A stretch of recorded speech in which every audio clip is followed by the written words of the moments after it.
He was a king of concrete and glass, and she was the wife he discarded like a faulty blueprint.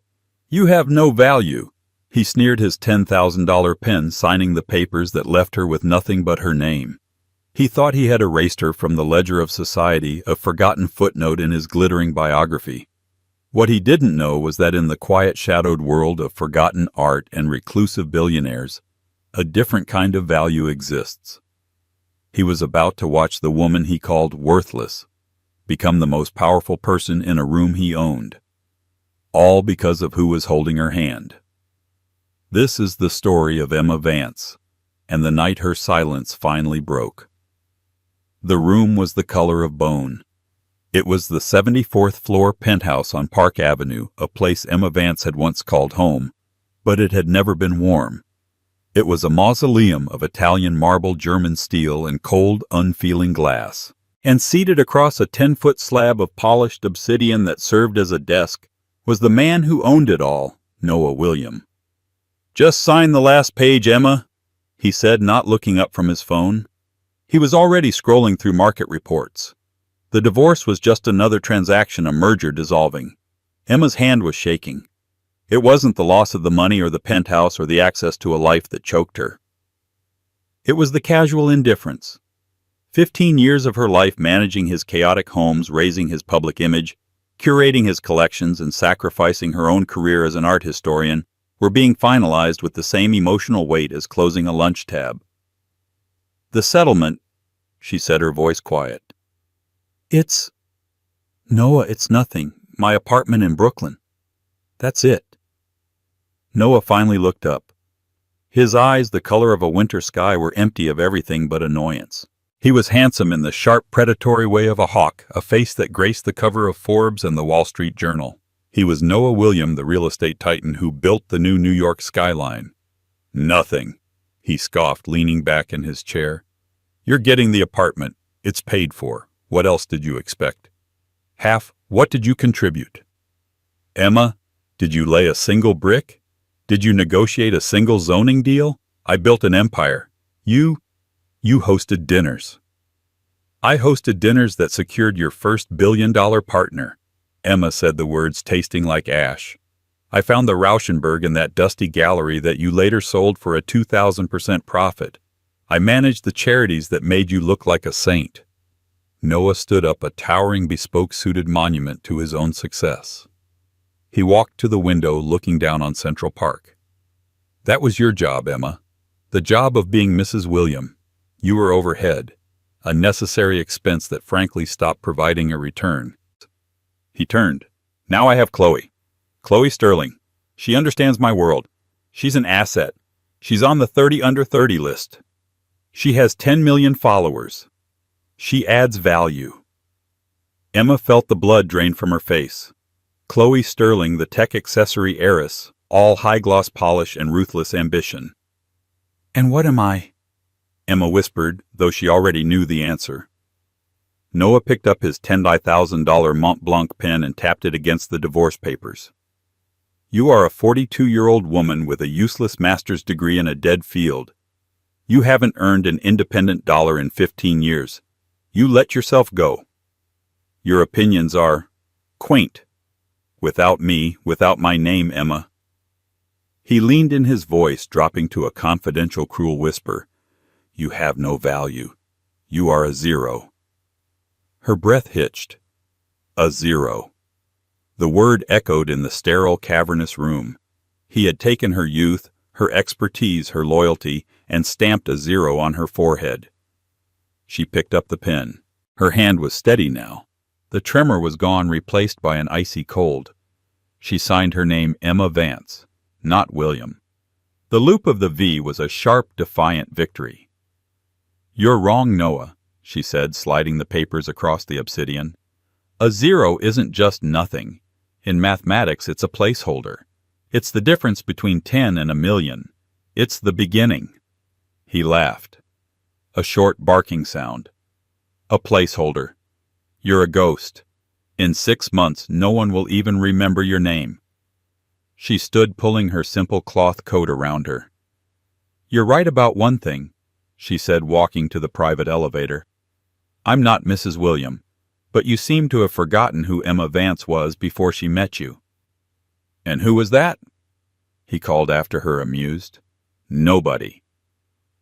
The elevator doors whispered shut, reflecting his smirking face back at him. Emma leaned against the cool steel wall, closed her eyes, and let the first and last tear fall. The long descent from the 74th floor had begun.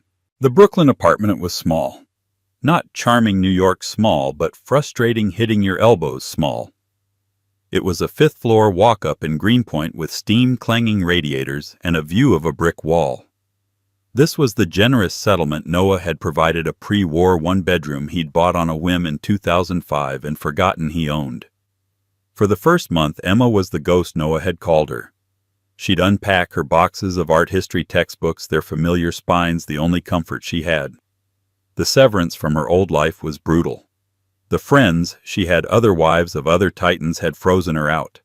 To them she was a contagion, a reminder that their own gilded positions were conditional. She applied for curatorial positions at the MoMA, the Guggenheim, and the Frick. The responses were polite, automated rejections. She was a woman out of time. She had a 15-year gap on her resume that was filled with private consulting and philanthropic management, the high society euphemisms for being a billionaire's wife.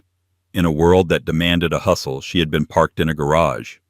One rainy Tuesday, steeped in the bitter tea and stale pastry fog of depression, she forced herself out. She wandered aimlessly until she found herself in a dusty, overstuffed thrift shop, the kind that smelled of old paper and mothballs. She was running her fingers along a row of chipped porcelain figurines when she saw it. It was a painting propped up behind a broken floor lamp. It was small, maybe 12·16 inches dark, and caked in a century of grime. The frame was a monstrosity of chipped gold gesso. The tag, written in faded marker, said, $4,500, Old Dutch Lady. Emma stopped. Most people would have seen a murky, depressing portrait of a woman staring at a candle. Emma saw something else. She moved closer, her heart starting a strange, unfamiliar rhythm. The grime was thick, but through it she could see the chiaroscuro, the dramatic play of light and shadow. It was an interior scene. A woman, not just an old lady, but a scholar or an alchemist surrounded by books and globes. But it was the light. The way the candlelight seemed to live on the woman's cheek and cast a warm, translucent glow on her fingers. It was technique. It was mastery. This is impossible," she whispered. The brushwork was too fine. The composition was too sophisticated. It wasn't a copy. It felt alive. It reminded her of the Dutch golden age of the Feenschilders, the fine painters.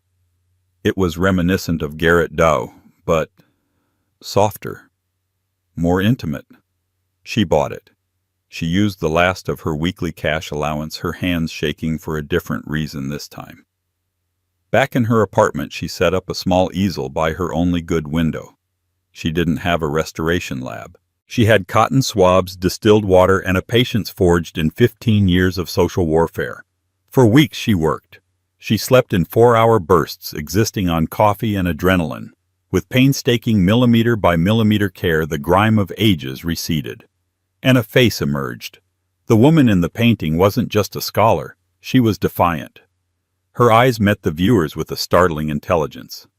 And in the corner, so small it was almost invisible, was a monogram. A simple, elegant JL. Emma's knees went weak. She stumbled back, knocking over her cup of cold coffee. "No," she breathed, scrambling for her textbooks. She ripped open Dutch masters of the 17th century. J.L. Judith Leister, a contemporary of Frans Hals, a master in her own right, celebrated in her time, and then almost completely erased from history. For centuries her work was misattributed to Hals or other men. She was a genius who had been dismissed, her value absorbed by the men around her. Emma looked from the textbook to the painting. It was her. It was her style. A lost Leister. A painting of an unknown female intellectual painted by a forgotten female master. A zero, Emma whispered, her hand tracing the JL on the canvas. A placeholder. She wasn't a ghost. She was a detective. She was a curator. She opened her laptop and, ignoring the rejection email from Sotheby's sitting in her inbox, started a new document. Provenance Research, The Alchemist's Daughter.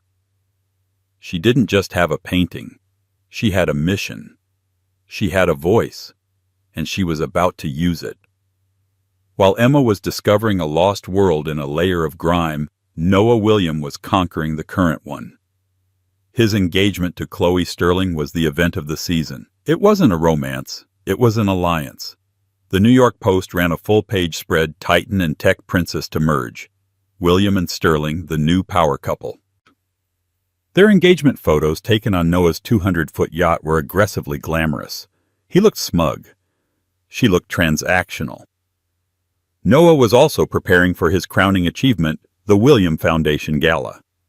It was his annual charity spectacle, timed perfectly to coincide with the Met Gala season, ensuring maximum press. This year it was being held at the Met in the Temple of Dendur. The theme was The New Olympians, a subtle nod to himself.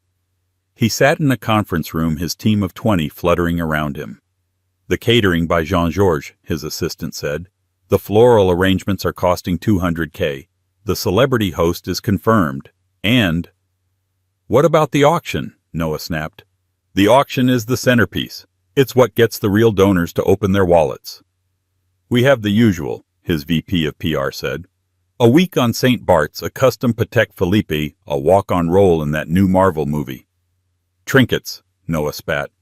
"I want something no one else has. I want something that says William is synonymous with priceless. Find me a masterpiece." His team looked terrified. "Noah," the VP said carefully. "A masterpiece like an old master. Sotheby's just sold a Rubens for $40 million. We can't just find one." "Then make one," he roared. "I don't care how. I want this gala to be the night everyone remembers. I want it to eclipse the Met Gala itself." He lowered his voice. "I want a headline that doesn't mention my divorce." His team scattered, scrambling to achieve the impossible. Noah checked his watch. He had a fitting for his Tom Ford suit, then a dinner with a senator. He hadn't thought of Emma Vance in weeks. Across the river, Emma was hitting a different kind of wall. She had a masterpiece, but the art world is a fortress. You can't just walk into Christie's with a painting from a thrift store and claim it's a Leicester. She'd sent high-resolution photos to a few prominent art historians and had been met with silence, or worse, dismissive replies. "Ms. Vance, while your enthusiasm is admirable, the canon of Leicester is well established. This is most likely a competent 19th century copy." They saw her name, Emma Vance, saw no institutional affiliation, and dismissed her. She was a nobody. She was a zero. She needed an advocate, a name they couldn't ignore. There was one name, a legend in the field of 17th century Dutch art.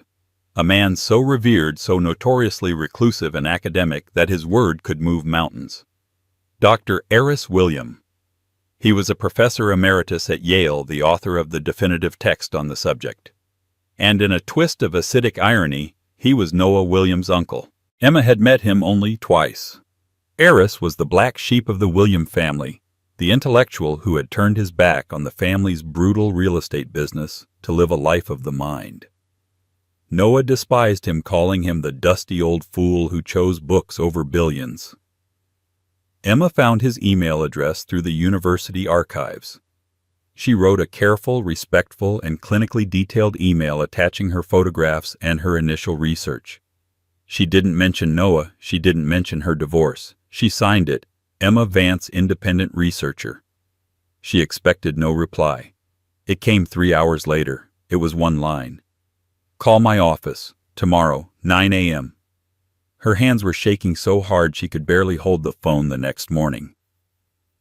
"Dr. William, Ms. Vance." His voice was dry like old parchment.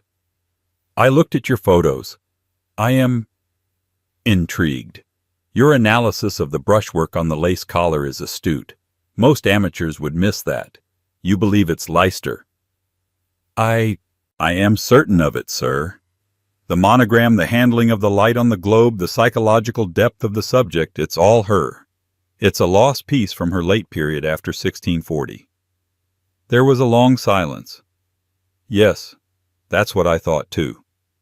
Emma almost wept. But, he continued, certainty is not proof. You need X-ray fluorescence. You need pigment analysis. You need to trace the provenance. This costs money, a great deal of money, money I do not have. I know, Emma said, her hopes sinking. I thought if you believed me. Belief is for church, Ms. Vance. We are in the business of facts. I know who you are. I know you were married to my nephew. I am sorry for that. He is a barbarian, a modern Visigoth. Yes, Emma managed. He and his ilk, Aris continued. They see art as a stock certificate, an asset. They don't see the soul, this painting. If it is what you say it is, it has a soul. It must be protected from men like him. He sighed. I cannot fund this, but I know one man who can. He is more legend than man, but he respects my opinion. He is the only person on earth I would trust with this. His name is Julian Alistair Blackwell. Emma's blood ran cold. Julian Alistair Blackwell. He wasn't just a billionaire. He was a myth, a tech visionary who had cashed out in his 30s to pursue everything. He owned islands, yes, but he also owned the world's most significant private collection of scientific manuscripts. He funded deep-sea exploration and space elevators. He never gave interviews, was rarely photographed, and was rumored to be a genius with a deep, abiding passion for the lost and forgotten. Mr. Blackwell, Emma stammered. He wouldn't even see me. He will, Eris said, because I am going to call him, and I am going to tell him that a woman my nephew called worthless has found a painting that could rewrite history. That, Eris chuckled dryly, is the kind of story Julian lives for. A week later, Emma was standing in a place that technically didn't exist. It was an unmarked, climate-controlled warehouse in the Bronx known to only a handful of people as the Archive. This was Julian Alistair Blackwell's personal restoration lab, a place with more advanced technology than the Getty and the Rijksmuseum combined. Emma was holding The Alchemist's Daughter in her gloved hands. She had been instructed to come alone. The door hissed open and a man walked in. He was not what she expected. He wasn't old and reclusive. He was perhaps 50, tall with salt and pepper hair, and the arresting, intelligent eyes of a man who is perpetually listening. He wore a simple black cashmere sweater and jeans. He looked more like a philosophy professor than a multi-billionaire. Ms. Vance, he said. His voice was quiet with a faint British accent. I am Julian Blackwell. He didn't offer to shake her hand, seeing it was occupied with the painting. He simply gestured to a high-tech easel. Please. Emma placed the painting. Julian circled it, not speaking for a full 5 minutes. Emma felt like a student defending her dissertation to a panel of one. Eris tells me you found this in a thrift shop, he said, still studying the canvas. Yes, in Greenpoint. It was the light on the cheek. It called to me. The light on the cheek. Julian repeated, a small smile touching his lips. Most people would say the frame or the price. He leaned closer. And the monogram, J.L. Judith Leister, Emma said, her voice gaining strength. Her late period. She was experimenting with more pronounced chiaroscuro, moving away from the brighter palettes of her Hall's-influenced work. This subject, a female scholar, is also consistent with her known personal inventory at the time of her death. It's listed as a woman of letters by candlelight. Julian turned to her. His gaze was intense but not unkind. It was appraising. You're not just a fan, Ms. Vance. You're a scholar. I was, Emma said. A long time ago, before I became an accessory. Nothing is ever a long time ago with art, Julian said. Or with people. We just get covered in grime." He gestured to his chief restorer, a woman in a lab coat. "Let's put her under the XRF."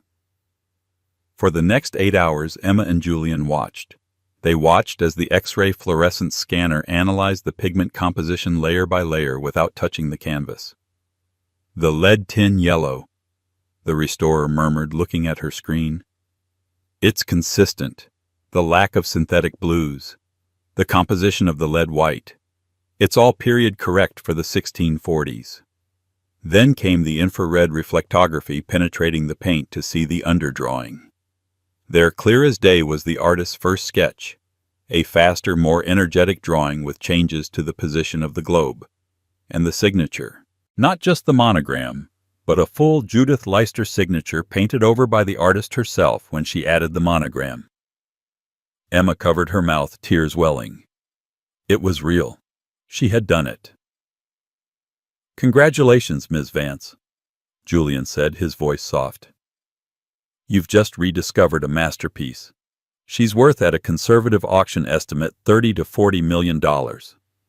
Emma sat down hard. 40 million. Noah's dismissal echoed in her head. A zero. "What happens now?" she asked, her voice trembling. "Now?" Julian said, "We give her a voice. This painting doesn't belong in a private vault. It belongs to the world. It needs to be unveiled. And you are the one who will unveil it. Me, you. We will loan it on its debut to a major museum. It will be the centerpiece of an event. And you, Ms. Vance, will be the one to tell her story. The story of the painting and the story of the artist who was erased." He paused, a calculated look in his eye. "In fact, I know the perfect event. A bit gaudy for my tastes, but it draws the right crowd.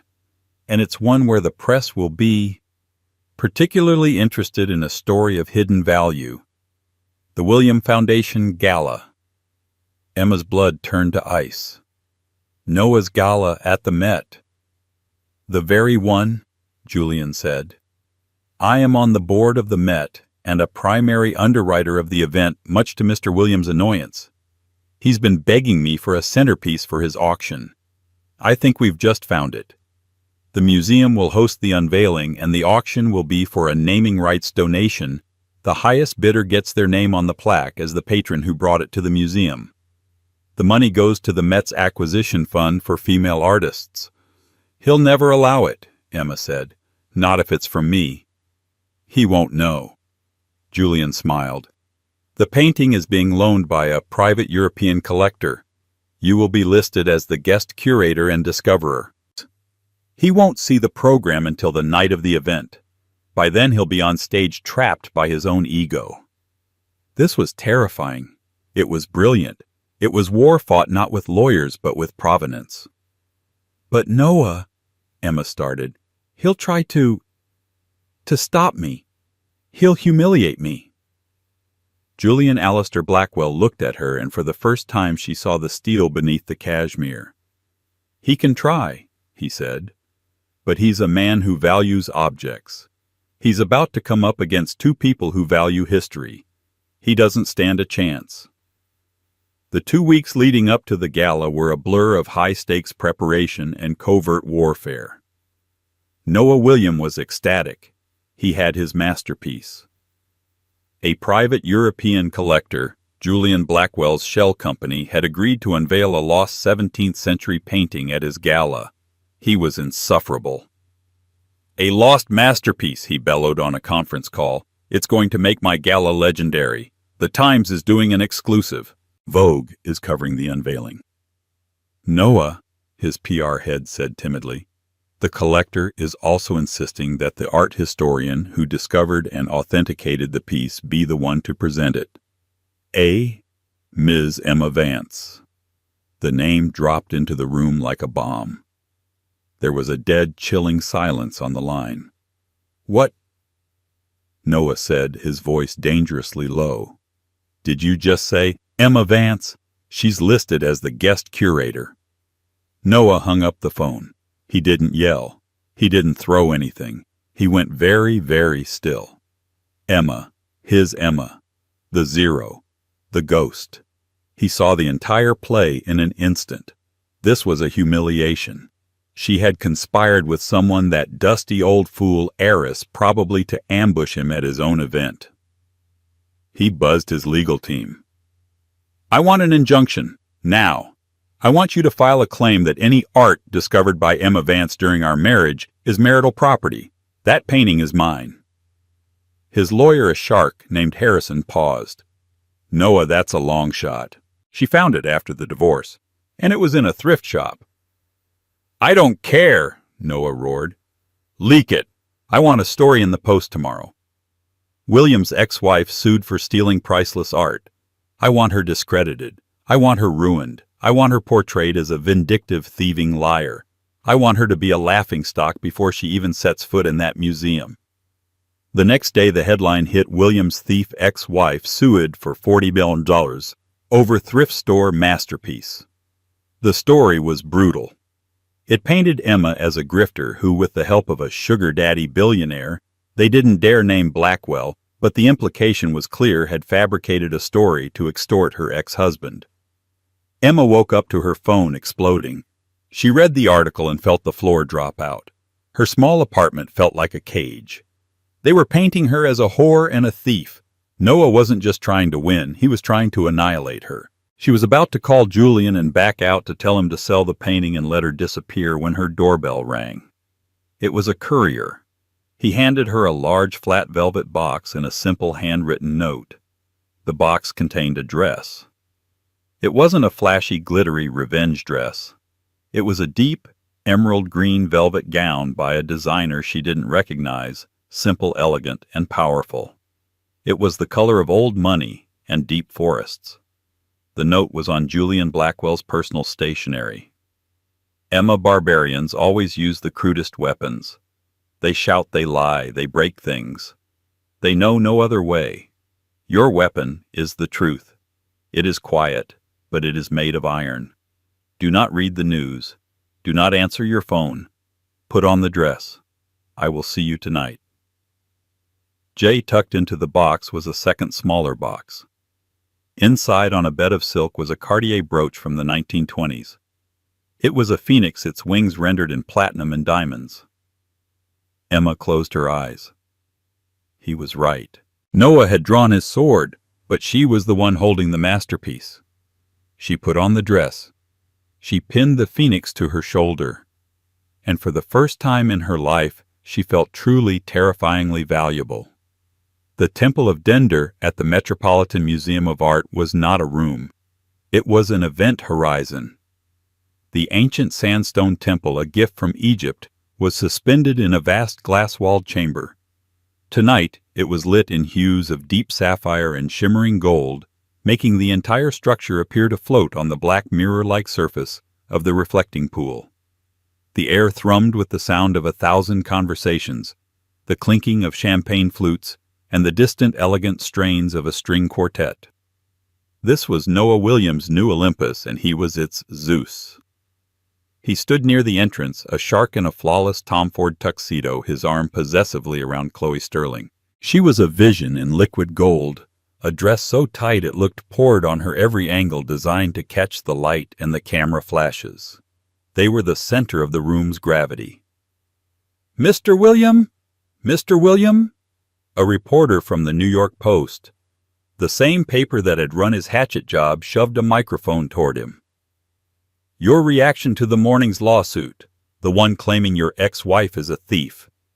Noah gave a theatrical, pained sigh, a performance of practiced regret. "It's a sad, sad situation," he said, his voice carrying. Several nearby conversations quieted, tuning in. "I wish Emma well. I truly do. But this is a desperate measure. My foundation." He gestured broadly. "We are about philanthropy, about truth. We cannot be associated with this kind of deception." He was planting the dagger, twisting it in a room full of the most powerful people in New York. He was branding her a liar before she even arrived. "But will the painting still be unveiled?" a Vogue editor asked. "The art is the art," Noah said with a dismissive wave. The museum is handling it. We are here. He squeezed Chloe's waist to celebrate the children. Not unfortunate distractions. He smiled a mask of confident benevolence. He had won. He had defined her. She wouldn't dare show her face. If she did, she'd be a pariah, a sad, vindictive ghost in a room full of glittering gods. And then the room changed. It wasn't a sudden hush. It was a slow, rolling wave of silence that began at the entrance and moved through the crowd like a social tsunami. Conversations faltered. Heads turned. The string quartet seemed to falter, the first violinist's bow skittering for a second. Noah turned, annoyed by the shift in attention, his smile freezing. Emma Vance had arrived. She was not the mousy beige woman he had discarded. The woman standing at the archway wore a gown of deep emerald green velvet. It was not a dress that screamed for attention. It was a dress that commanded it. It absorbed the light of the room, suggesting depth and old-world power. Her hair was pulled back in a simple, severe chignon that highlighted the sharp, beautiful bones of her face. Her only adornment was pinned to her shoulder, a 1920s Cartier brooch of a phoenix, its wings rendered in platinum and diamonds, poised for flight. She looked, as one gossip columnist would later write, less like a cast-off and more like a queen who had just won a war. But it wasn't just Emma that had silenced the room. It was the man at her side. He was tall, with salt and pepper hair, wearing a simple, exquisitely cut black tuxedo. He was not on magazine covers. He was not on Instagram. He was, in fact, a man who hadn't been willingly photographed at a public event in almost a decade. It was Julian Alistair Blackwell. If Noah William was a king, Julian Blackwell was the man who owned the banks, the governments, and the air itself. He was the ghost of Silicon Valley, the myth of global finance, the collector who outbid museums. His presence here was not a social appearance. It was a statement. The cameras didn't just flash, they exploded. The press, abandoning Noah and Chloe in an instant, surged forward, a wall of shouting. "Mr. Blackwell! Mr. Blackwell! Are you here with Ms. Vance? Julian! What about the lawsuit? Who are you wearing?" Noah Williams' blood ran cold. His wine glass stopped halfway to his lips. He understood. This wasn't heiress. This wasn't some minor league revenge. This was a strategic nuclear strike. He had brought a knife to a war against a man who owned the entire arsenal. Chloe Sterling, a perfect barometer of power, saw it instantly. Her smile faltered. Her hand on Noah's arm suddenly felt less like an embrace and more like a shackle. Her eyes darted from Blackwell to Noah, and in that 1-second appraisal, Noah saw his value plummet. Julian ignored the press.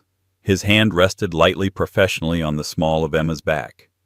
He was a silent shield, his very presence an impenetrable defense. He guided her through the throng, which parted for him as if he were a biblical figure. He didn't stop to talk to anyone. He walked her directly to the front row of seats reserved for the museum's primary patrons, a section even Noah didn't sit in.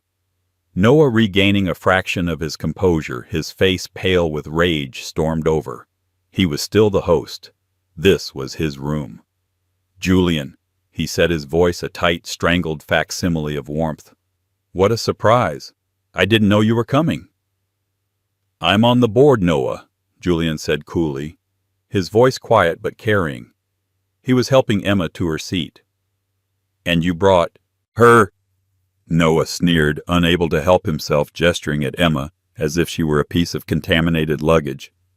"Given the news this morning, that's a bold move. Tainting the gala. The press is having a field day." Before Emma could even flinch, Julian stepped slightly in front of her, a subtle protective maneuver.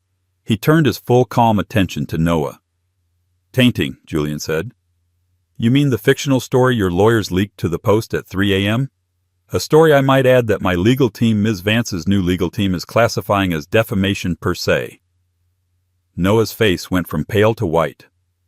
"We filed a countersuit this afternoon for $200 million in damages for defamation and frivolous litigation." Julian continued, his voice as pleasant as if ordering tea. A copy was served to your security detail at the door tonight. I believe he's holding it for you." Noah was speechless. He was trapped. He was on his own stage under the lights and he had just been checkmated.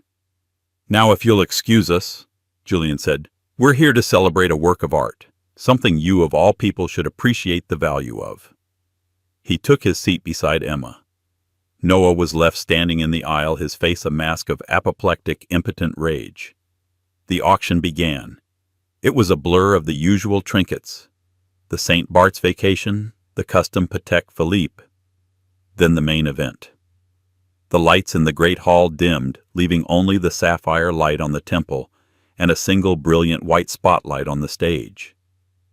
"And now," the auctioneer boomed his voice, echoing off the ancient stone, "the moment we've been waiting for, a lost masterpiece, unveiled tonight for the first time in 300 years. The Alchemist's Daughter, by Judith Leister. And to tell us her story, please welcome the brilliant scholar who discovered her, Ms. Emma Vance." There was a spattering of polite, confused applause. Emma stood. Julian gave her arm a small, encouraging squeeze. She walked onto the stage, her emerald dress a beacon in the spotlight. She stood at the podium, her heart hammering against her ribs. The painting was on an easel beside her, shrouded in a black velvet cloth. She looked out. Hundreds of eyes. In the front row, Noah was staring at her with pure, unadulterated hatred. She took a breath, and she began to speak. "Good evening," she said, her voice clear and strong, amplified by the microphone. It didn't tremble. "We are here to meet a ghost, the ghost of a genius." She didn't talk about the thrift store. She didn't talk about her divorce.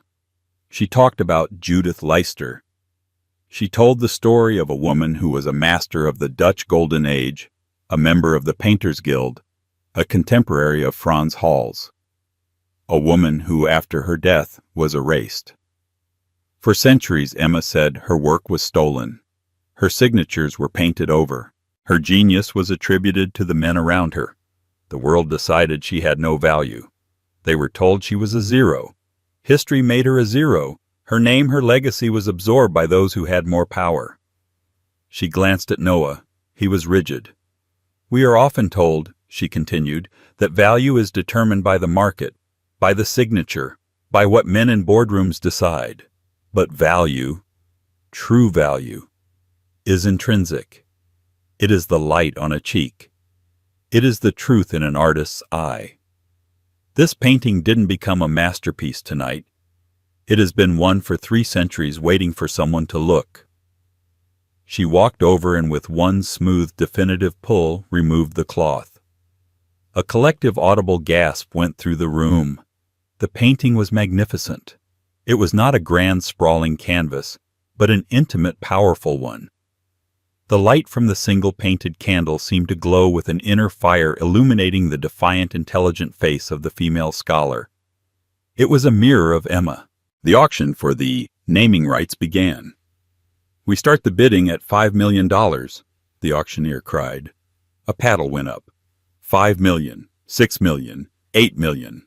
Noah, seeing the room's excitement, saw his final chance. He couldn't let her win.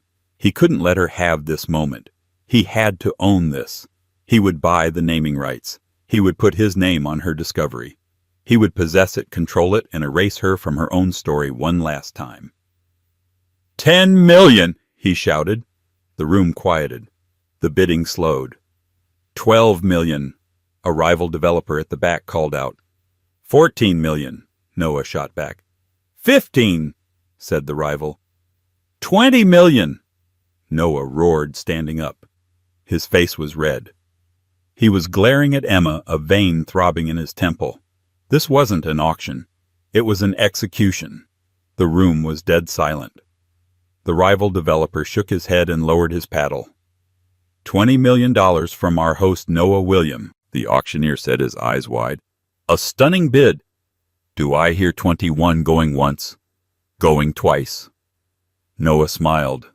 A sickly, triumphant smile. He had won. He would crush her with his money. $25 million. The voice was not a roar. It was quiet calm and amplified by the microphone at the front table. Julian Alistair Blackwell had raised his paddle almost casually. The room exploded. It wasn't just a bid. It was a judgment. Noah Williams' face crumpled. He looked like he'd been physically struck. He couldn't go to $26 million. He didn't have $26 million in liquid cash. He was leveraged to the hilt, a fact he'd bragged about. He was beaten. He was exposed. He sat down hard. "Sold!" the auctioneer cried, slamming his gavel. "For $25 million to Mr. Julian Alistair Blackwell." The applause was deafening. Emma on stage covered her mouth, tears of sheer, unadulterated relief streaming down her face. As the lights came up, the press swarmed the front table, a chaotic scrum of cameras and microphones. "Mr. Blackwell! Mr. Blackwell! Why this painting? Why such an aggressive bid?" Noah was frozen, a statue of his own failure. Chloe, in a move of pure, ruthless self-preservation, had already stood up and was animatedly talking to a young hedge funder, her back to Noah. Julian Alistair Blackwell stood. He didn't look at the reporters. He walked past them. He walked past the stage. He walked directly to where Emma was standing, still trembling from the shock and the applause. The cameras followed. The entire gala, all the hundreds of powerful guests, watched. He walked straight up to Emma Vance. He didn't speak. He simply smiled, a warm, genuine smile of profound respect. And in front of everyone, in front of the cameras, the elite of New York and the broken, staring shell of her ex-husband, Julian Alistair Blackwell, reached out and took her hand. He didn't shake it. He didn't kiss it. He just held it. He held it firmly, proudly, and raised it slightly as if they were about to take a bow. A reporter, sensing the real story, shoved a microphone in his face. "Mr. Blackwell, a $25 million statement." Julian finally spoke. His voice carried in the sudden hush. He never looked away from Emma. "I didn't buy a painting," Julian said. "The painting is a gift to the Met, as it should be. I simply made a donation to ensure that the plaque reads, 'Discovered and curated by Emma Vance.'" He then turned, still holding her hand, to face Noah. His voice was not angry. It was cold, clear, and final. "Value isn't what you can buy, Noah," he said. "It's what you can see. And you," he turned his gaze back to Emma, his eyes softening, "are the most valuable person in this room." He squeezed her hand. The flashes were so bright they were white, a supernova capturing the single definitive image of the night. Noah William, pale and defeated, a ghost in his own temple. And Emma Vance, the zero, holding the hand of the only man who mattered, her face lit by the glow of a masterpiece. The aftermath of the gala was not a slow fade, it was a detonation. The moment Julian Alistair Blackwell made his $25 million statement, the night was over. Noah William, who had entered as Zeus, was left a ghost at his own feast. He didn't leave. He was deserted. The press, having captured the defining images of his humiliation and Emma's triumph, scrambled for the exits, racing to file their stories. Chloe Sterling, in a move of such ruthless, beautiful precision it would be studied by socialites for years, was seen leaving in a black Maybach, the one belonging to the young hedge funder she had been charming.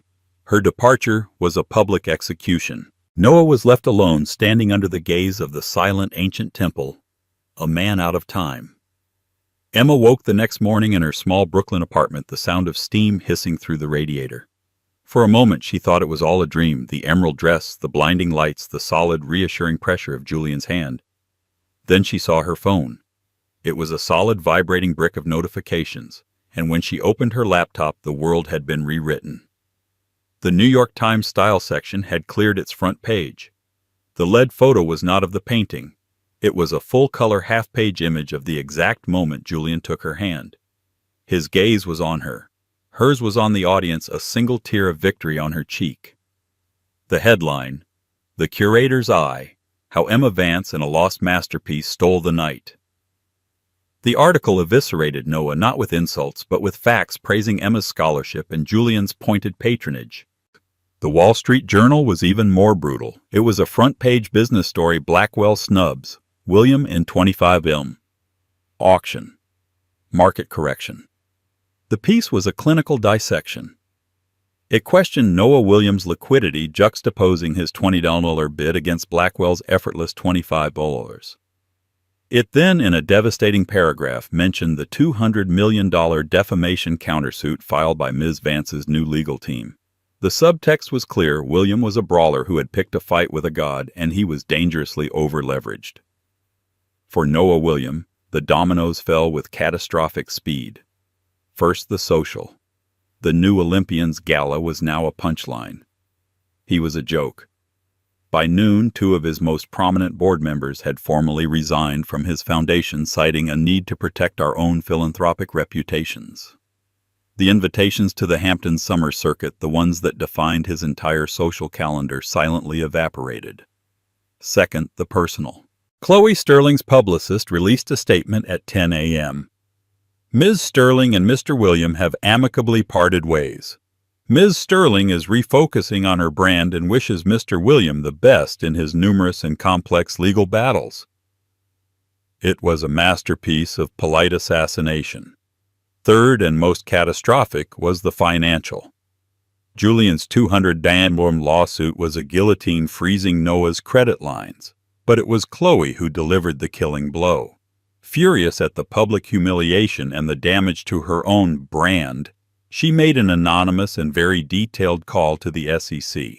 She told them everything he had bragged about in post-merger confidence: the back-channel zoning deal for the new Hudson Yards Tower, the specific dates, the specific alderman. It was a perfect gift-wrapped felony. 2 months later, Noah William was indicted by a federal grand jury. The empire of glass and concrete built on hubris and debt began to crumble. Emma, however, was building. Her relationship with Julian wasn't a whirlwind romance. It was something rarer and more powerful. It was a partnership of the mind. They met in libraries and museums and in the quiet of his archive. He was her patron, her friend, and her greatest advocate. He had insisted she take the full curatorial and finder's commission on the Leicesters' valuation, a sum that made her independently wealthy. But she didn't buy a penthouse on Park Avenue. With that money and a significant seed endowment from Julian's own foundation, she founded the Vance Foundation. Its sole purpose to find, restore, and promote the lost work of female and minority artists, the zeros of history. She leased a restored pre-war warehouse in Brooklyn, not far from the thrift shop where her new life began.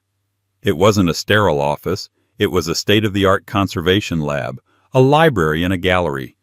It was a place of creation, not just acquisition. The final scene takes place 1 year later. Emma is on the main stage at the TED conference in Vancouver. The room is dark, the audience a sea of thousands. She is vibrant, wearing a simple, sharp red dress. The only jewelry she wears is the diamond phoenix pinned to her shoulder. "We are taught," she says to the rapt audience, her voice clear and resonant, "to accept the value others place on us. A grade, a salary, a title, or a dismissal." In the front row, Julian Blackwell watches, his arms crossed, a profound, quiet admiration on his face. "I was told by a man of considerable power that I was a zero," she continues. "He meant it as an insult. He meant I was nothing. But he was a barbarian and his math was flawed."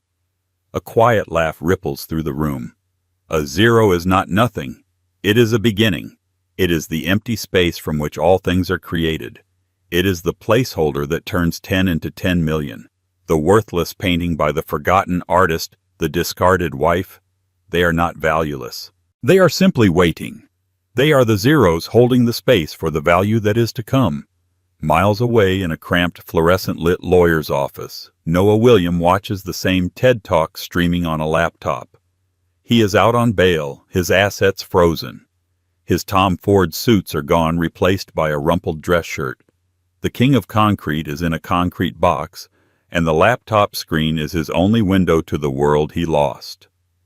Emma smiles, the stage lights catching the fire in the diamond phoenix. "Your value is not determined by who claims you," she concludes, her voice ringing with the force of an unshakable truth. "It is determined by what you claim for yourself. Look in the grime. Find the masterpiece. and show it to the world. The audience rises to its feet, a thunderous, rolling ovation for the woman who had been a zero and who was now infinitely everything. The story of Emma Vance isn't just about revenge. It's about intrinsic value. It's about the fact that you are worthy, even when someone tries to write you off and stamp a zero on your life. Noah Williams saw value only in what he could own, but Julian Blackwell saw value in what someone knew. What did you think of Noah's spectacular downfall? Was Chloe's twist the ultimate justice, or just self-preservation? If you believe in the power of second chances and the sweet, sweet sound of karma, let me know your favorite part of this story in the comments below. And if you loved this, please don't forget to hit that like button, share this video with someone who needs to hear this story, and most importantly, subscribe to this channel for more stories of dramatic revenge and comeback. Who do you want to see get their comeback story next? Let me know. Have you ever seen someone try to destroy another person's self-worth, only for it to backfire in the most spectacular way imaginable? This isn't a fairy tale. This is the story of Emily Vance, a woman whose ex-husband turned their divorce into a public spectacle. He flaunted his new younger bride like a trophy, making sure Emily heard every detail of his supposed upgrade. He thought he had buried her in shame, but he made one critical mistake: he never realized who she truly was.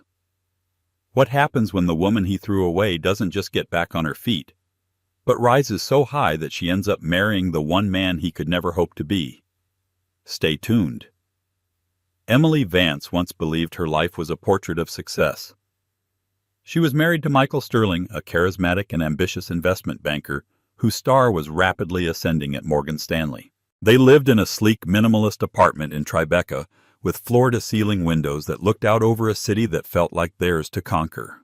To their friends, to their families, and especially to Michael's snobbish parents, Gloria and Robert Sterling, they were the perfect couple. He the financial prodigy, she the brilliant architect who had put her own budding firm on hold to support his demanding career and curate their perfect life. The cracks, however, had been forming for years, so fine and subtle that Emily had explained them away as stress. Michael's compliments became critiques disguised as advice. "That dress is lovely, Ellie, but a bit artistic, don't you think?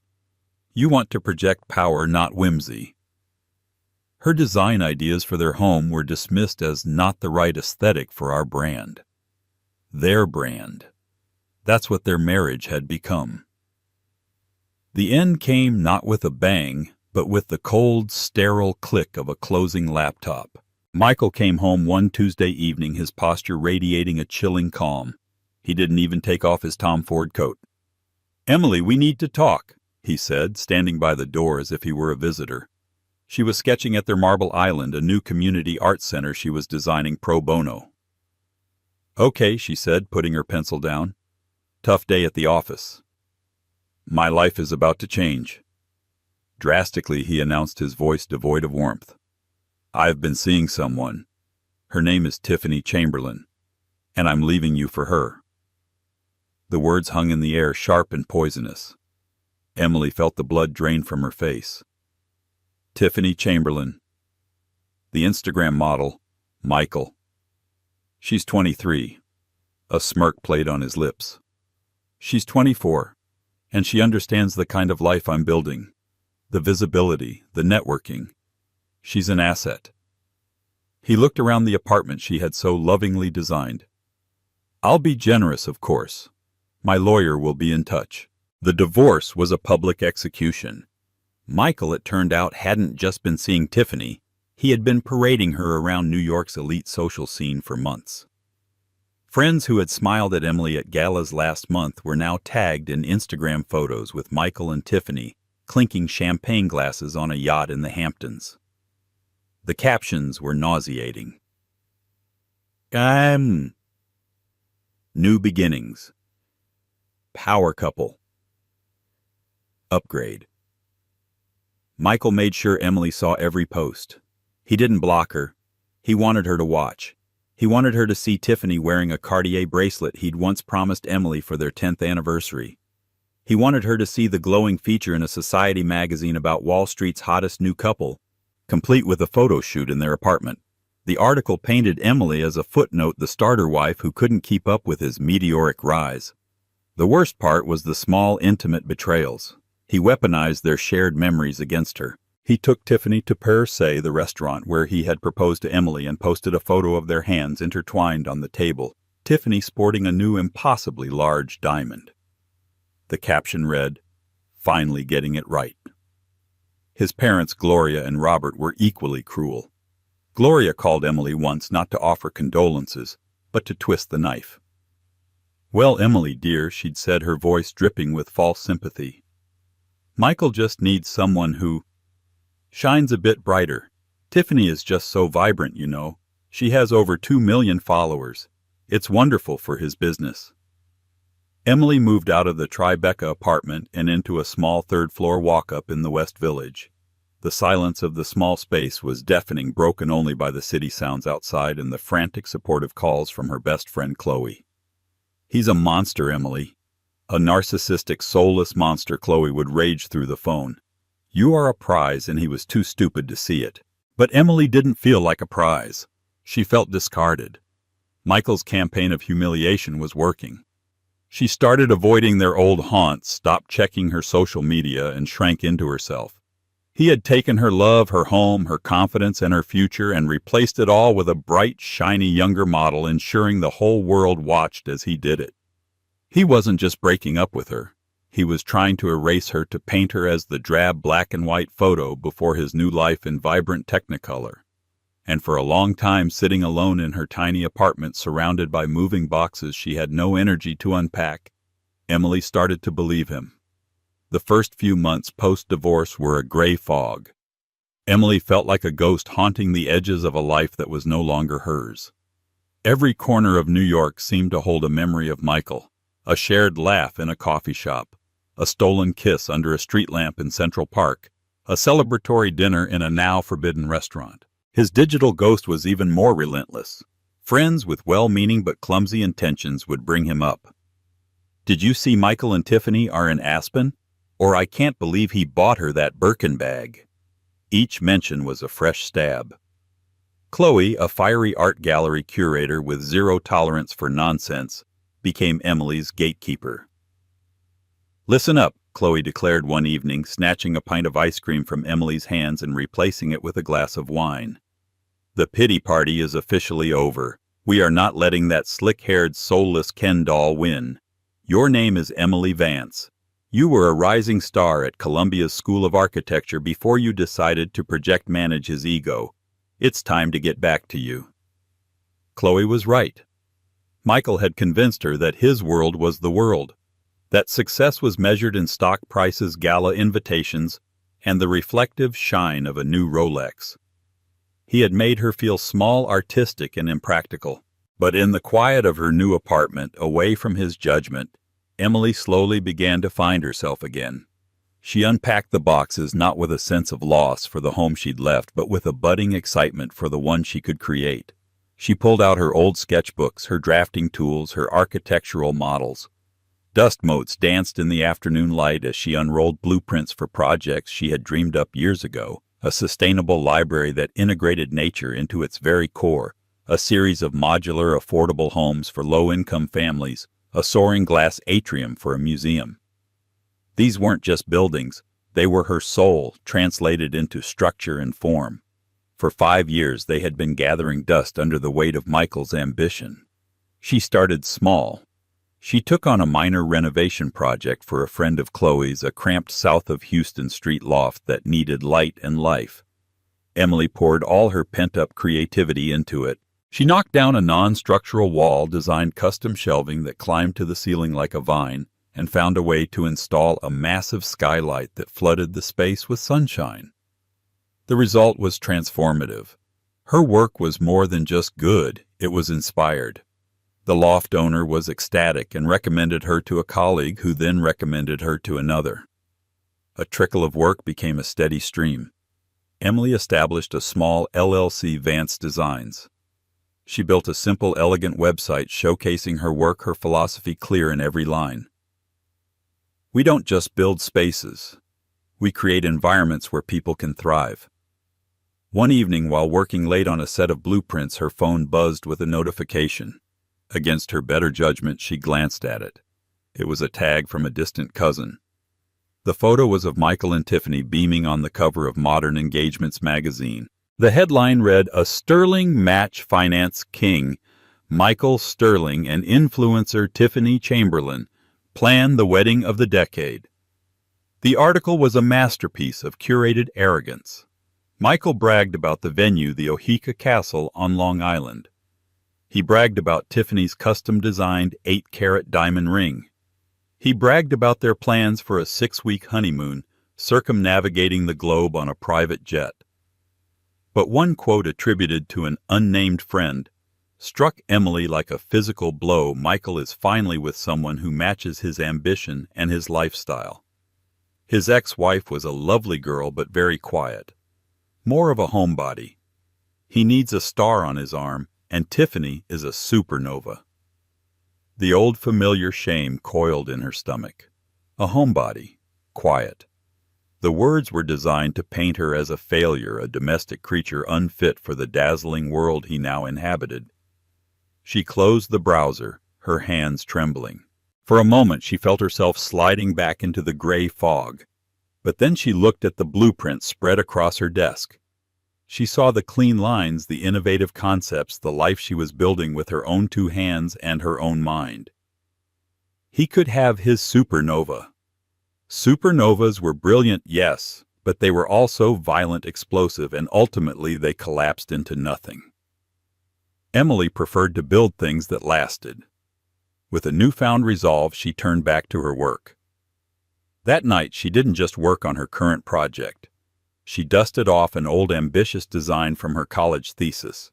A revolutionary concept for a private residence built into a cliffside, a marvel of engineering and aesthetics that respected and integrated the natural landscape.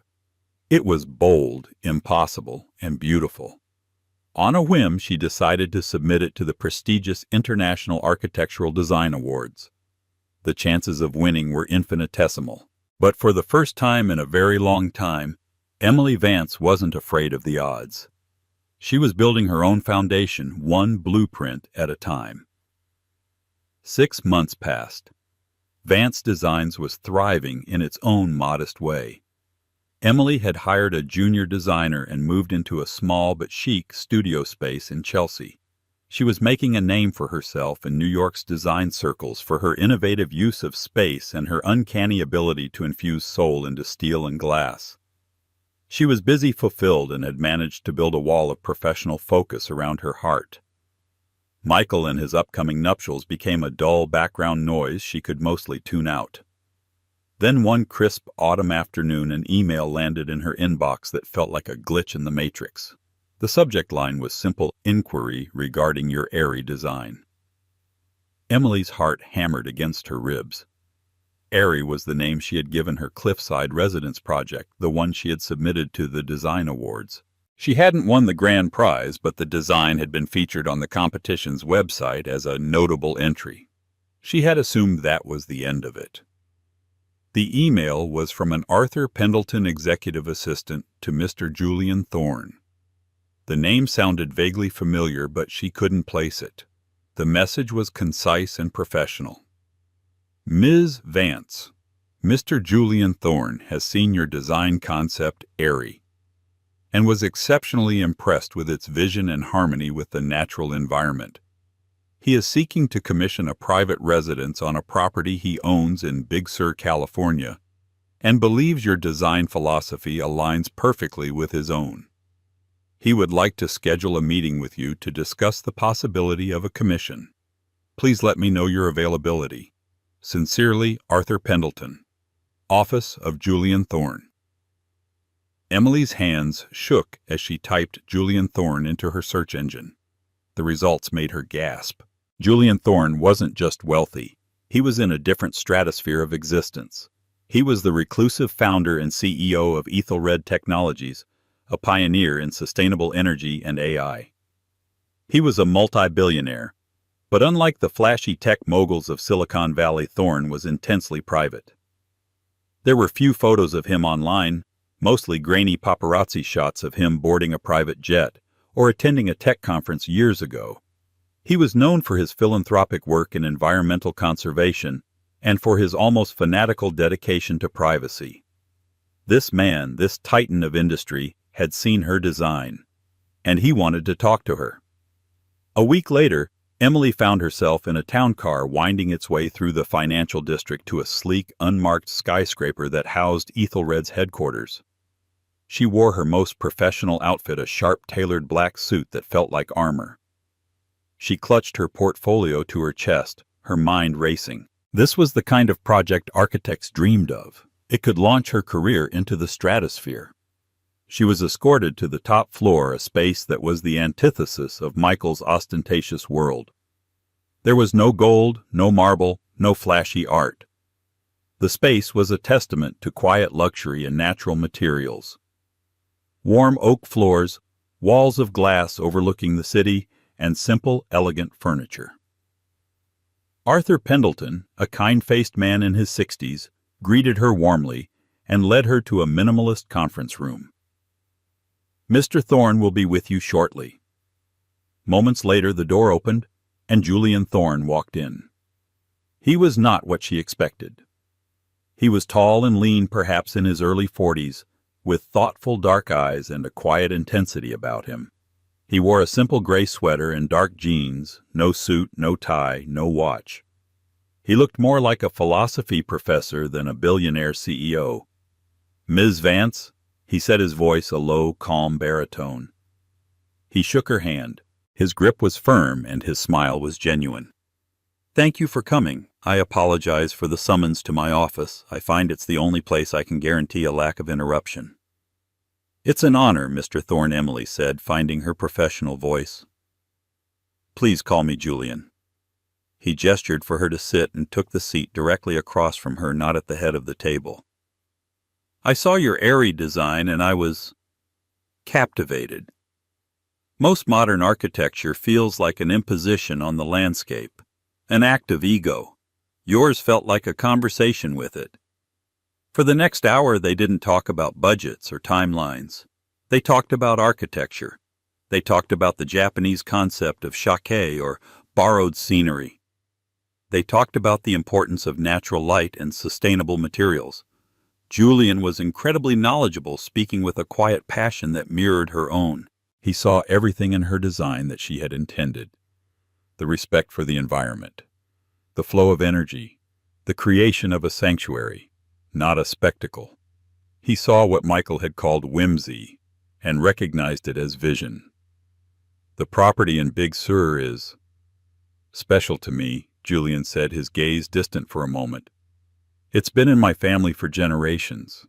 It's a place of peace. I want to build a home there, not a monument.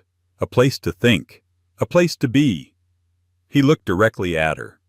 "I believe you are the only person who can build it." Emily left the meeting in a daze. He hadn't just offered her the commission, he had offered her a partnership in creation.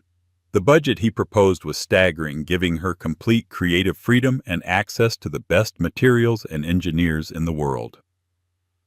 That night, as she began the preliminary sketches for the Big Sur residence, an embossed cream-colored envelope arrived by messenger. It was thick and heavy. Her heart sank as she recognized the Sterling family crest on the wax seal. It was the wedding invitation. "Michael Sterling and Tiffany Chamberlain request the pleasure of your company at the celebration of their marriage." Inside, a small handwritten note was tucked in, penned in Gloria Sterling's perfect cutting script. "Emily, dear, I do hope you'll come. It would show such good grace. We all need to move on after all. Besides, you simply must see Tiffany's dress. Warmly, Gloria." It was a command performance. A summons to witness her final complete replacement. 2 months ago, it would have shattered her.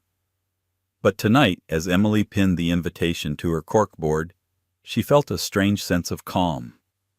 She looked from the ostentatious, gaudy invitation to the elegant simplicity of her new project sketches.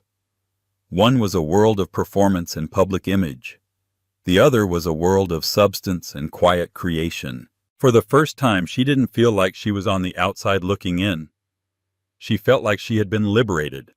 The next 3 months were a whirlwind of creativity and intense focus. Emily flew to Big Sur twice to walk the stunning, rugged coastline with Julian. The property was even more breathtaking than she had imagined, a dramatic cliff overlooking the crashing waves of the Pacific surrounded by ancient cypress trees. Her collaboration with Julian was unlike any professional experience she'd ever had. He was deeply involved but never controlling. He would ask insightful questions that pushed her designs to be better, more innovative. They spent hours on video calls, not just discussing floor plans and structural engineering, but philosophy, art, and what it truly means to create a home. He listened to her, truly listened, with an attentiveness that made her feel seen in a way she hadn't realized she'd been missing for years. During one late-night call, while they were debating the specific type of reclaimed timber to use, Emily found herself laughing freely at a dry joke he made. She paused, surprised by the sound. When was the last time she had laughed like that? "Is everything all right?" Julian asked, a flicker of concern in his eyes. "Yes," she said, a genuine smile gracing her lips. "Everything is perfect. I'm enjoying this. The work. The process. It's reminding me of why I fell in love with architecture in the first place." "Good," he said, his own smile soft and genuine. "Your passion for it is what makes the design extraordinary."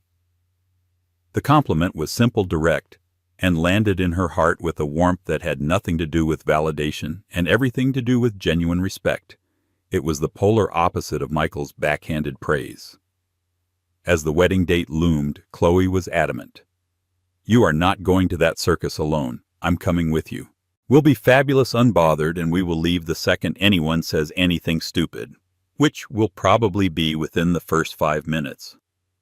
Emily agreed. She knew she had to go. Not showing up would be seen as weakness, as proof that she was too broken to face them. Showing up composed and confident was the only way to truly close that chapter. She bought a dress, a stunning midnight blue silk gown, that was elegant, understated, and fit her perfectly. It wasn't flashy or revealing. It spoke of quiet confidence, the very quality Gloria Sterling had once dismissed. The wedding at Oheka Castle was exactly the spectacle Emily had expected.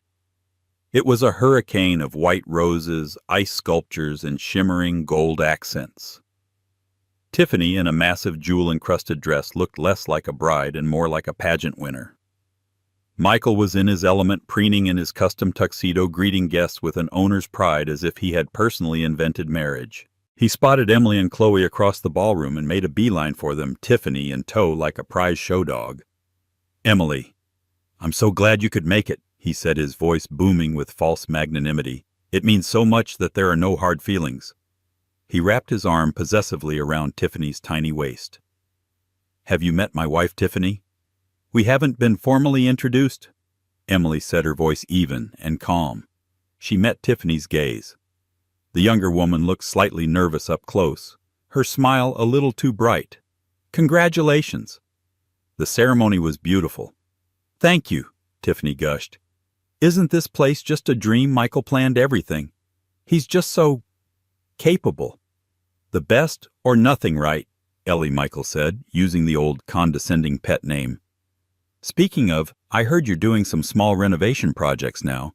"That's great. Good for you for keeping busy." The jab was meant to sting, to remind her of her smallness in his grand world. Chloe's hand tightened on Emily's arm, ready to intervene, but Emily was unshaken. "I am keeping busy," Emily replied smoothly, a serene smile on her face. "My firm is doing very well, thank you." Before Michael could press further, Gloria Sterling descended upon them. "Emily, darling, you look nice," she said, her eyes doing a quick, dismissive scan of Emily's dress. "So brave of you to come. Now you must excuse us. The photographer wants some shots of the happy couple with the CEO of Goldman Sachs." As they swept away, Chloe muttered, "I think I'm going to be sick." Emily just shook her head, a genuine small laugh escaping her. "It's okay, Chloe. It's all just noise." and for the first time she believed it. Seeing Michael in his natural habitat, so desperate for external validation, so obsessed with the performance of happiness, she didn't feel sadness or jealousy. She felt a profound sense of pity. They stayed for one drink, and then, as promised, made a graceful exit. As they waited for their car, Emily's phone buzzed. It was a text from an unknown number. "I heard tonight might be difficult. Just remember that what you are creating in Big Sur will outlast every champagne tower and ice sculpture there. It has substance. You have substance." Emily stared at the screen, her heart doing a slow, surprising flip. Julian. He must have gotten her number from Arthur. He had thought of her tonight of all nights. His simple private message of support meant more to her than any public display of affection ever had.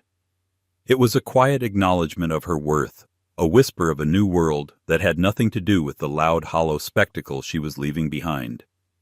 Looking back at the garish lights of the castle, Emily realized she wasn't escaping a painful memory. She was simply leaving a party she had no interest in attending anymore.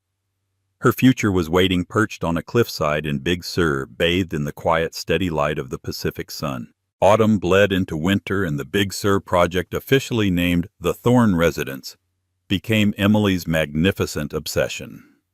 The designs were finalized. The engineering challenges met with brilliant solutions, and the initial groundwork had begun. Her professional relationship with Julian deepened into a genuine friendship. They discovered a shared love for obscure literature, minimalist art, and long walks. He visited New York more frequently, and their business meetings often bled into dinners at quiet, out-of-the-way restaurants where they would talk for hours. Emily found herself drawn to his calm, insightful nature. He never bragged about his wealth or success. Instead, he spoke about his responsibilities, his desire to leave a positive impact on the world, and his genuine curiosity about her perspective. With him, she felt not like an accessory, but an equal. The attraction between them was a palpable, unspoken current growing stronger with each meeting. It was slow, respectful, and utterly real. Meanwhile, Michael and Tiffany Sterling were on a relentless PR tour of their own marriage. Their social media was a fire hose of curated bliss, skiing in Gstaad, shopping on the Avenue Montaigne in Paris, sunbathing in the Maldives. Michael was frequently quoted in financial columns, and he always found a way to mention his stunning and supportive wife, Tiffany. He was building his brand, and his marriage was the cornerstone. The collision of these two worlds was inevitable. It happened at the annual Metropolitan Museum of Art Conservation Gala, the undisputed pinnacle of New York's philanthropic scene.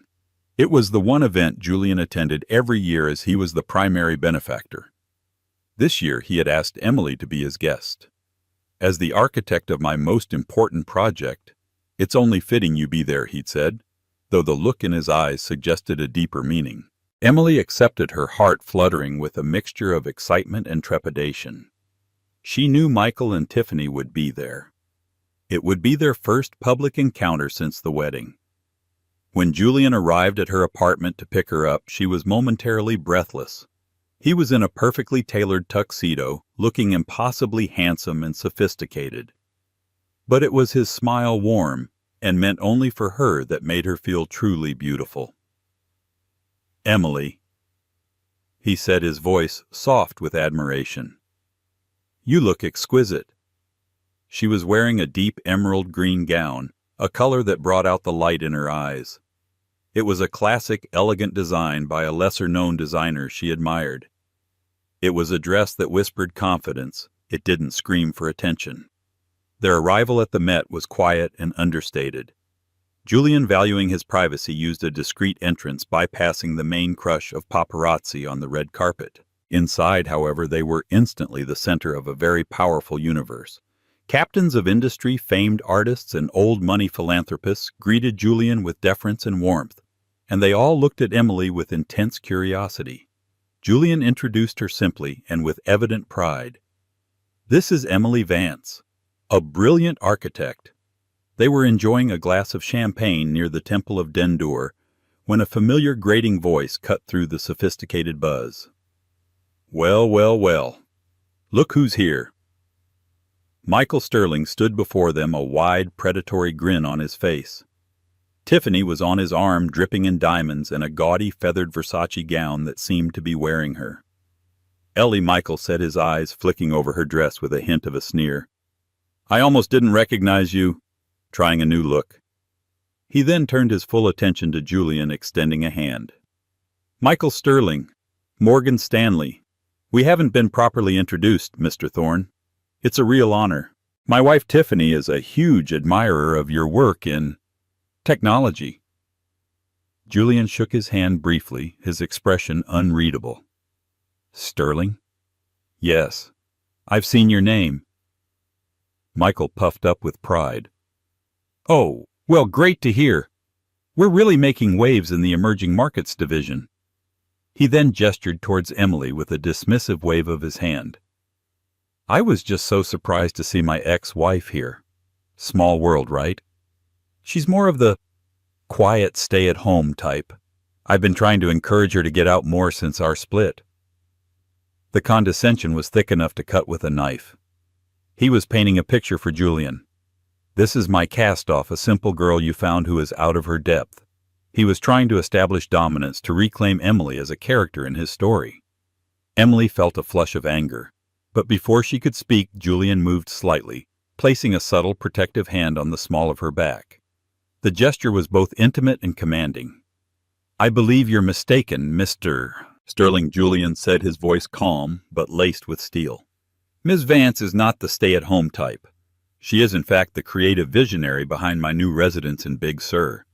It's the most ambitious private architectural project in North America right now." A stunned silence fell over their small group. Michael's jaw went slack. He knew the rumors of the mysterious Thorne residence. It was the talk of the financial and architectural worlds, a project with a seemingly unlimited budget shrouded in secrecy. To be the architect on that project wasn't just a job, it was a career-defining coronation. Julian wasn't finished.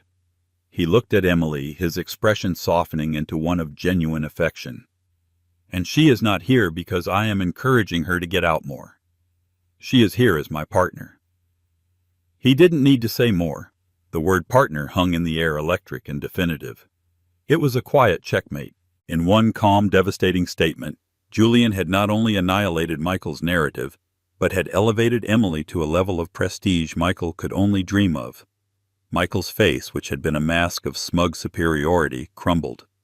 He stared at Emily as if seeing her for the first time not as his mousy ex-wife, but as the architect of the legendary Thorne residence, and the partner of the man everyone in this room revered. He saw the beautiful, confident woman in the emerald dress, and for the first time a flicker of horrified realization crossed his face.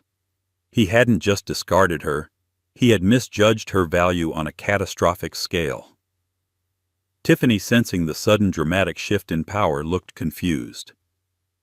The Thorne residence weight is that the one Architectural Digest is calling the eighth wonder of the modern world. Julian smiled down at Emily, ignoring Tiffany completely.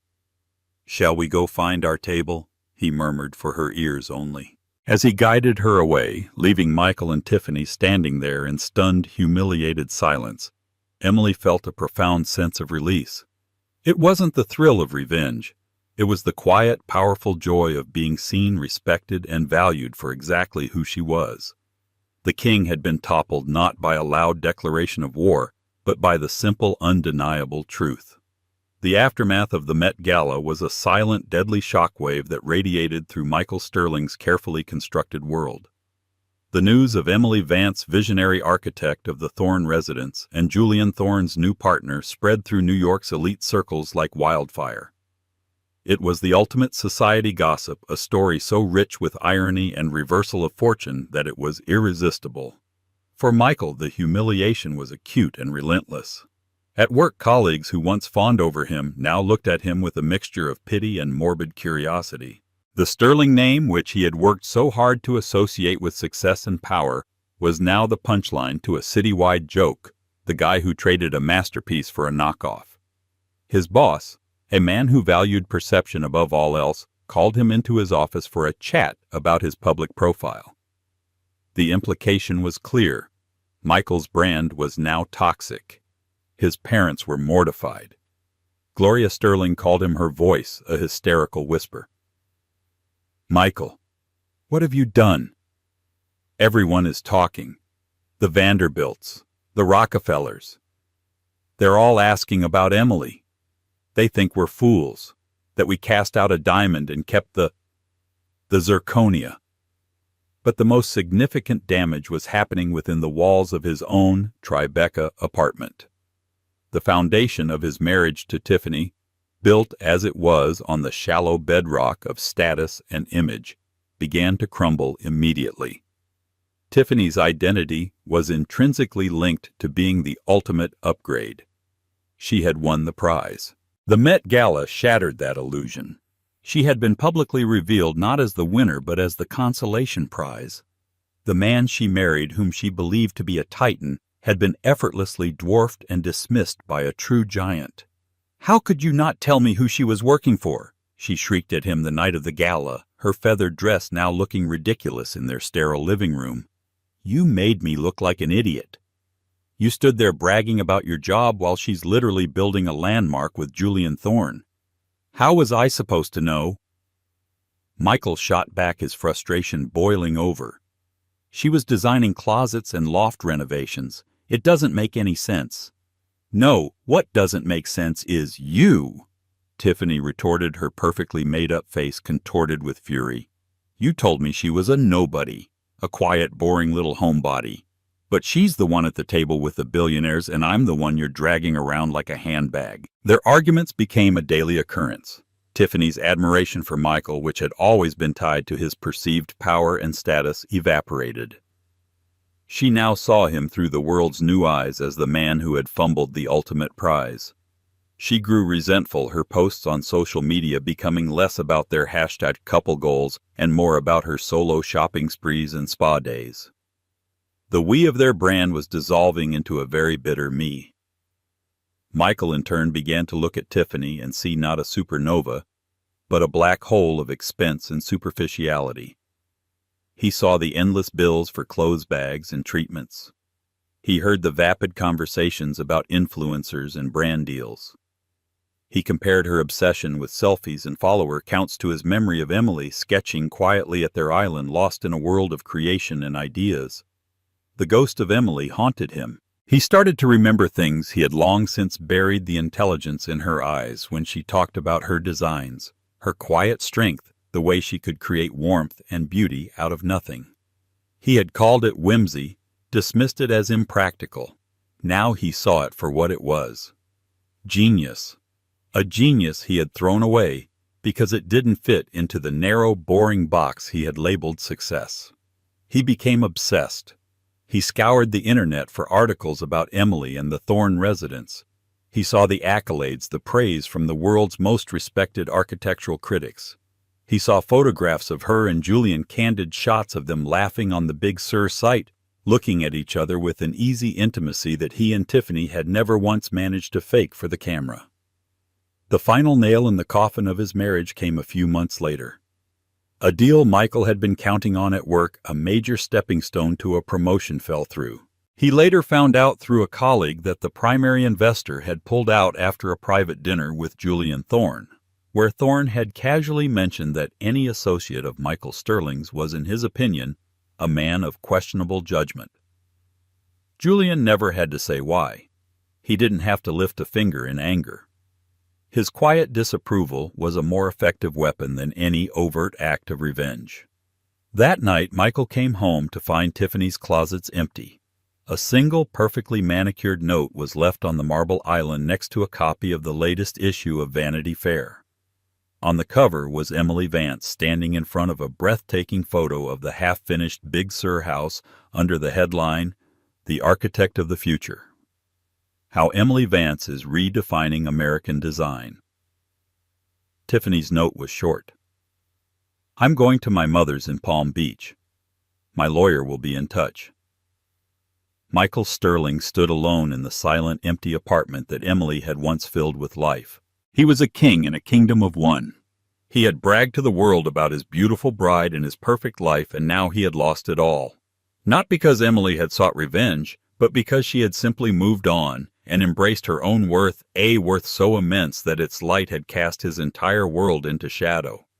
The silence wasn't peaceful. It was the sound of his own spectacular failure. 2 years later, the Thorne residence was complete. It wasn't just a house, it was a masterpiece. Cantilevered over the Pacific, it seemed to float between sea and sky, a perfect fusion of natural materials and futuristic design.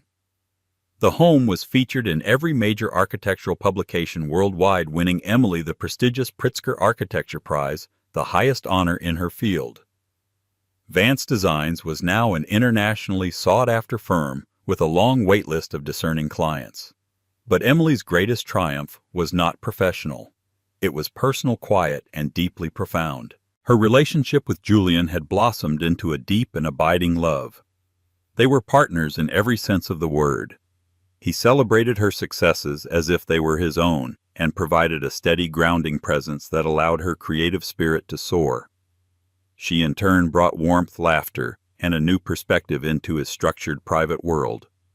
Their wedding was the antithesis of Michael and Tiffany's ostentatious affair. They were married on the terrace of the completed Big Sur home as the sun set over the Pacific. There were only 30 guests, close family, and their truest friends, including a beaming Chloe as the maid of honor. Emily designed her own dress, a simple flowing silk gown that was as elegant and timeless as her architecture. They exchanged vows they had written themselves, promising not a lifetime of performance, but one of partnership, respect, and quiet joy. There was no society photographer, no magazine deal. The only announcement was a simple post on the Vance Designs website a week later, with a single photo, their hands now adorned with simple wedding bands clasped together against the backdrop of the ocean.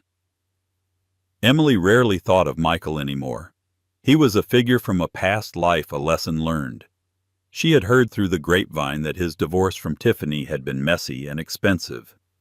He had lost his promotion at Morgan Stanley and eventually took a lesser position at a smaller, less prestigious firm in Chicago, effectively exiled from the New York financial world he had once worshipped. His star had not just faded, it had been extinguished. On occasion she would feel a fleeting sense of pity for him, for a man so blinded by ego that he couldn't see the real value in anything, including himself. One evening, Emily and Julian were sitting by the outdoor fire pit at their home, a gentle breeze coming off the ocean. She was leaning against his shoulder, sketching in her notebook not for a client, but for pleasure. She was designing a small, free community library for the nearby town of Carmel. "What are you creating now?" Julian asked, his voice a soft rumble against her ear. "Something small," she said, smiling. "Something for people to share." He kissed the top of her head. "My brilliant wife. You build worlds, Emily, whether they're out of glass and steel on a cliffside or out of paper and ink for a small town." In that moment, Emily felt a sense of peace so complete it felt like coming home. Her triumph was not that she had married a billionaire. That was simply a beautiful consequence of finding a man who saw her. Her real victory was that she had rebuilt her life on her own terms, according to her own blueprint.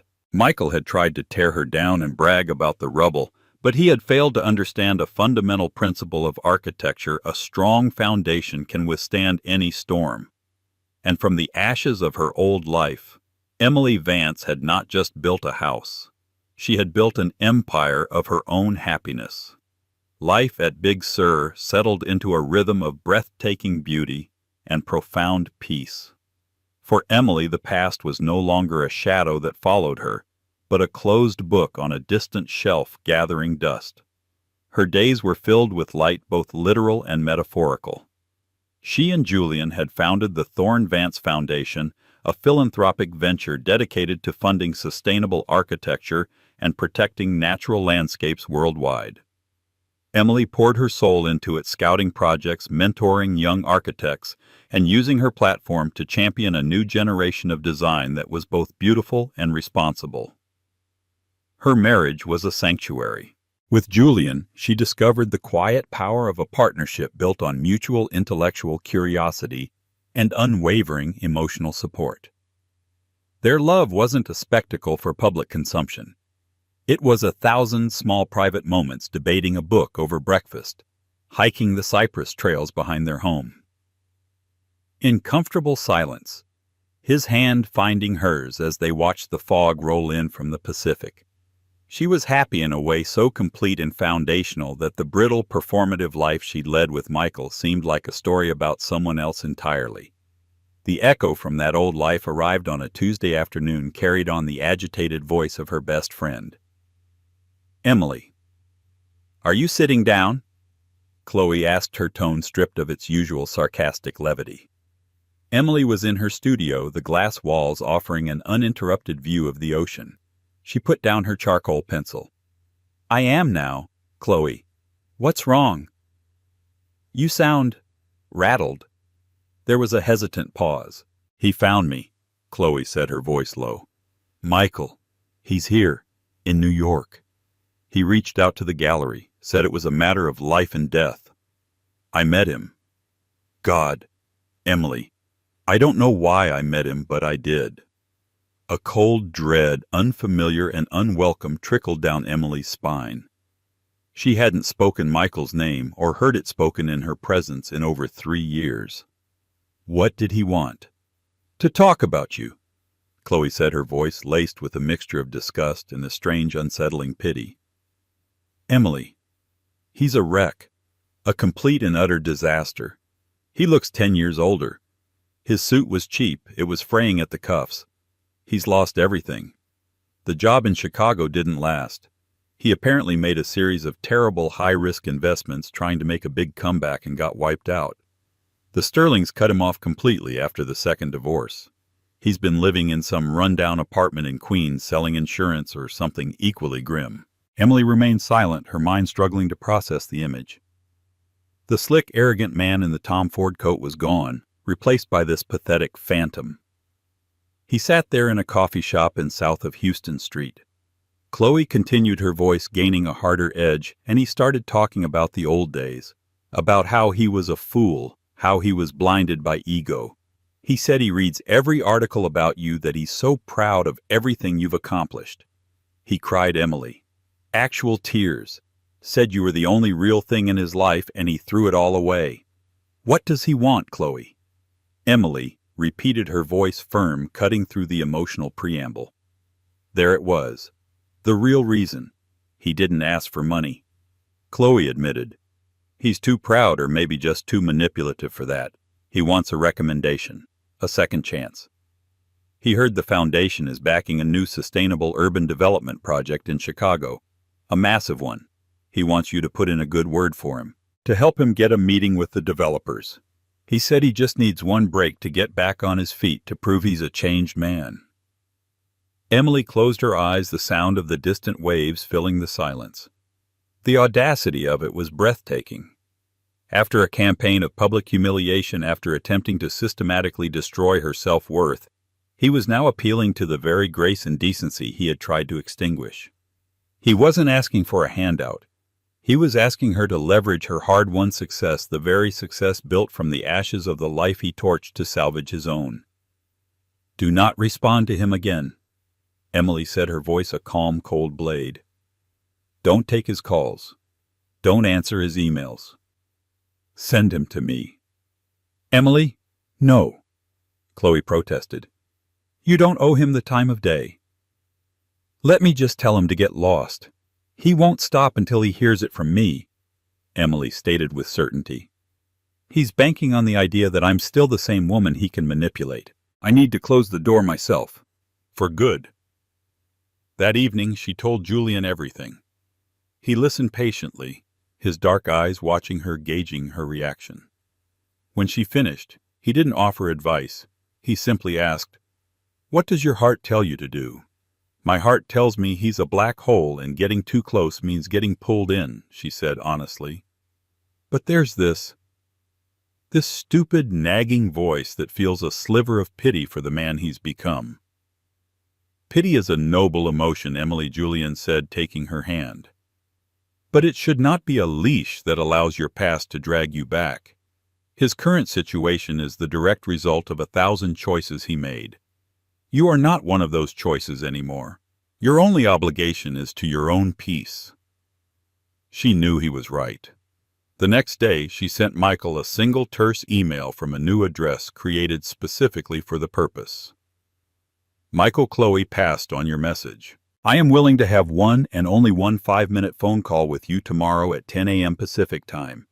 You will call my assistant's number. This will be our final communication. The next morning, she sat in her studio, Julian by her side, but out of frame of the video call she had initiated with her assistant Arthur, who would connect Michael. The call came through precisely at 10 a.m. Michael's face appeared on the screen. Chloe had been kind in her description. He looked haggard, his face puffy and pale. The old confidence was gone, replaced by a desperate, hungry look. He was in a dimly lit room that was clearly not an office. "Emily," he breathed, his voice cracking. "Thank you. You have no idea what this means to me. You look incredible. Happy." "I have 4 minutes, Michael," she said, her tone devoid of emotion. "What do you want?" The directness clearly threw him. He stammered, then launched into the same speech he'd given Chloe. The apologies, the regrets, the self-flagellation. He was performing the role of the penitent man. Emily let him speak for 2 minutes, then cut him off. "You want a recommendation for the Chicago project?" "Yes," he said, his eyes lighting up with hope. "Just a word, Emily. An introduction. From you, it would mean everything. It would give me a chance to atone, to build something real again." She looked at him, at the ghost of the man she once loved, and felt a profound and final clarity. He hadn't changed at all. He didn't want to atone. He wanted a shortcut. He still saw her not as a person, but as a resource to be exploited, first her support, now her success. "No," she said. The word was quiet, but it landed with the force of a landslide. What he whispered, his face falling. "No, Michael. I will not be giving you a recommendation.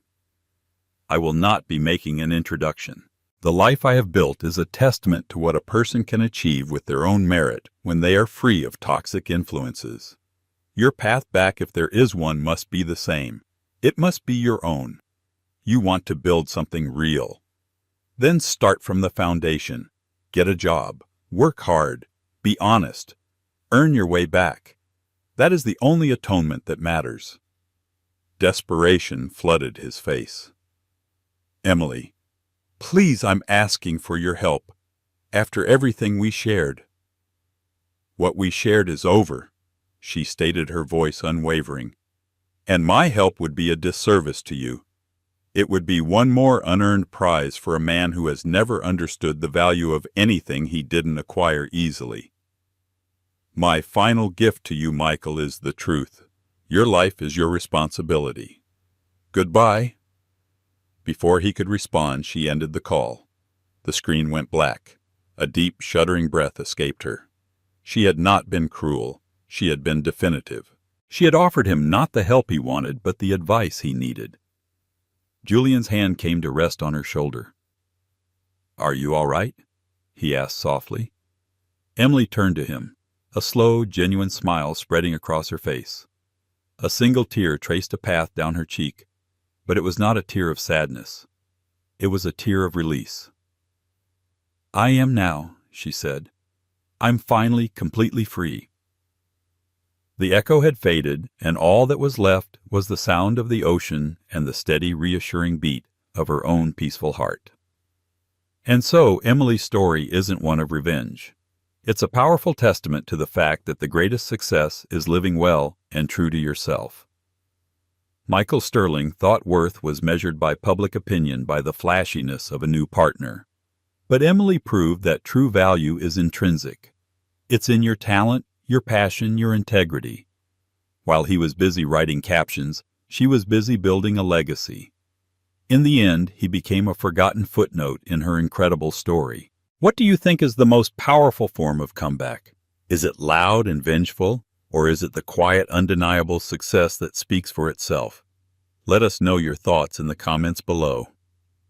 If Emily's journey from heartbreak to triumph inspired you, please give this video a thumbs up, share it with someone who needs to hear it, and make sure you subscribe to our channel for more real-life stories of empowerment and unexpected victory. Thank you for watching.